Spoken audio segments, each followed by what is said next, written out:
రాణి kitchen స్వాగతం. ఈ రోజు మనం అమ్మమ్మ గారి చేతి వంట ఆకుకూరలతో జ్యూస్ చేసుకున్నాం.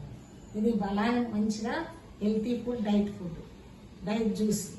మీరు తాగి చూడండి, మంచిగా సన్నగా అవుతారు, మంచిగా ఉంటారు, మరి ఆరోగ్యంగా ఉంటారు. ఆకుకూరల జ్యూస్ పొద్దున్నే తాగితే మంచిది.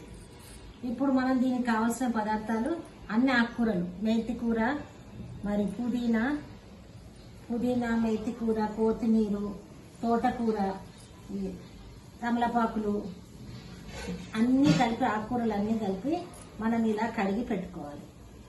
కొత్తిమీర, మెంతి కూర, తమలపాకు, అట్లాగే తోటకూర, పుదీనా అన్నీ కలిపి ఇలా మనం కడుక్కున్నాం. ఇష్టం ఉన్న ఆకుకూరలు వేసుకోవచ్చు, తమలపాకు కూడా వేసుకోవచ్చు.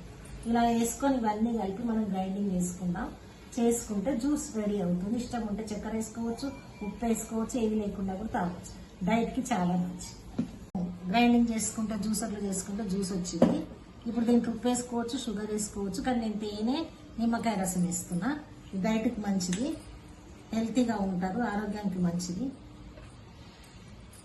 ఇప్పుడు నిమ్మకాయ పెడుతున్నా చూడండి, ఆకుపచ్చ నిమ్మకాయ పెడుతున్నా. నిమ్మకాయ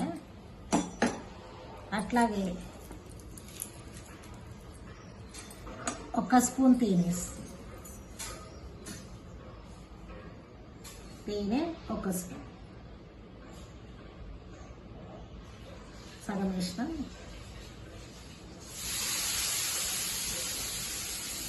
ఇప్పుడు ఈ తేనెను ఇలా వేసి కలుపుకుంటాం. ఇప్పుడు ఆకుకూరల జ్యూస్ రెడీ. మీకు నచ్చితే లైక్ చేయండి, సబ్స్క్రైబ్ చేయండి, షేర్ చేయండి, తాగి చూడండి. Thank you.